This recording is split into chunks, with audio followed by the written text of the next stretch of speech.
All right. You good? Yeah. So this is the beginning of the wastewater treatment plant for construction with Velocity Constructors. This manhole right here was replaced the old manual bar screen, and from this manhole right here, it's directed back down this way towards the influent lift station, which we'll be going to next. Cut it off.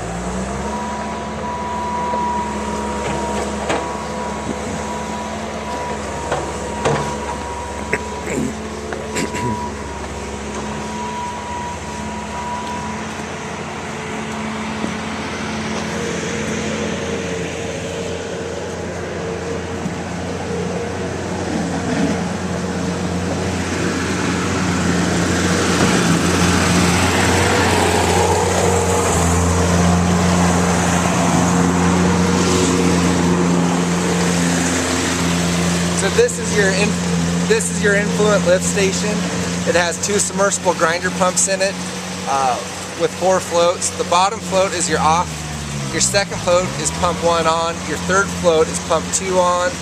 And your final float is a high level alarm. Inside the lift station, you're going to see 2 influent pipes. The one over to your left is coming from the manhole that we just showed, and the one coming in from the right is from the other manhole that's been replaced that we can't get to at this point. You have extra lengths of cord on the 2 pumps down through there, so it allows for easy removal of the pumps when you want to do it. The floats are sticking on a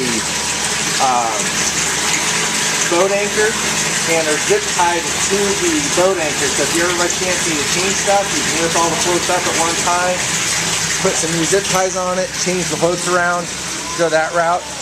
This panel right here is just a disconnection box. So this is not your control panel. Your control panel for the pumps are located inside the control building on the south wall. It has a red light up on top and it's marked the influent pump station control panel. From the other one too that you have is you do have a portable davit crane. It doesn't look very portable, but you can take it down in pieces. That portable davit crane can be moved from here and also to a couple other locations on top of the SBR to go remove the WAS pumps. And also over there by the floating decant pumps, there's a spot over there on the wall where you can remove the floating decant pumps if you need to.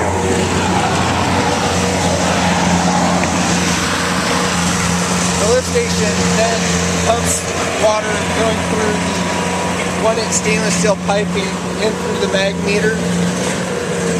The blue component in there is the mag meter. That mag meter goes back into the control panel for the SBR system.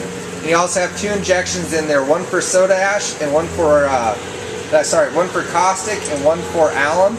The caustic you need to be warned about. The caustic needs to stay above 55 degrees or it will solidify on you. The tubing in there will need to be replaced periodically if by chance stuff gets clogged up in there. There is a 3-inch conduit when you have to go replace tubing that is large enough to go pull the old tubing out and pull the new tubing in with it. Do not pull the old tubing out without connecting the new tubing onto it, because that will be a lot of work if you go that route.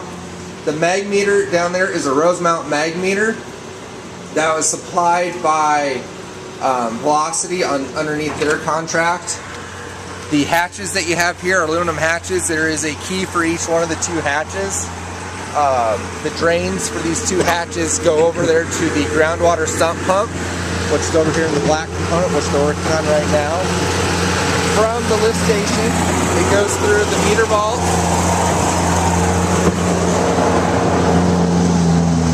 And then it comes into the grit chamber. So this grit chamber, the water flows into the grit chamber along with all the grit and other debris.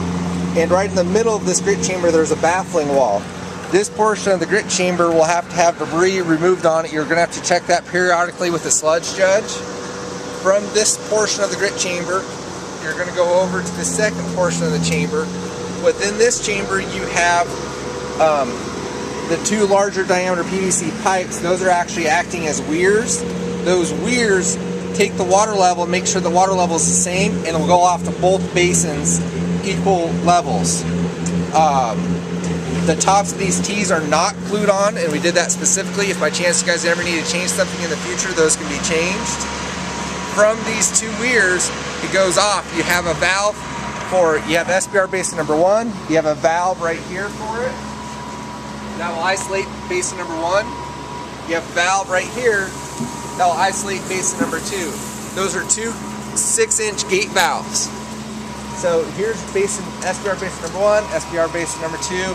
These are considered sludge holding tanks, otherwise digester tanks.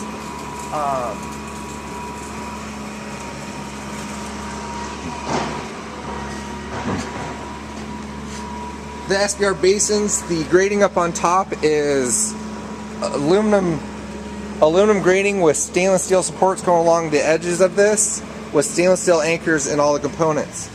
The grating is meant to handle 300 pounds per square foot loading. That does seem high, but that is what code is. Right down through this area, right in here, you're going to see an air purge valve. That air purge valve every once in a while needs to be turned on and let stuff get purged out. You can access the grating just by lifting it up and moving it by hand. These two valves right here are your actuated air valves.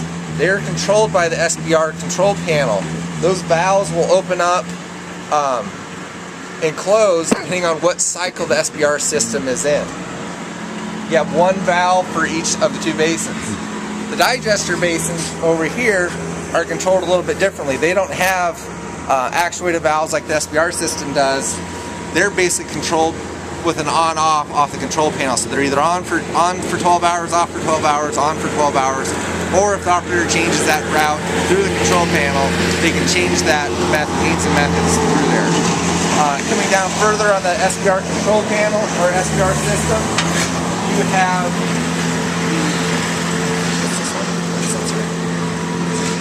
dissolved oxygen. So right here is your dissolved oxygen sensor. That dissolved oxygen sensor is controlling your blowers. So they want, because your blowers right now for the SBRs are on VFDs, it is controlling how much air is coming into here. So they want a certain level of air into each one of the blower systems. You want to turn it off?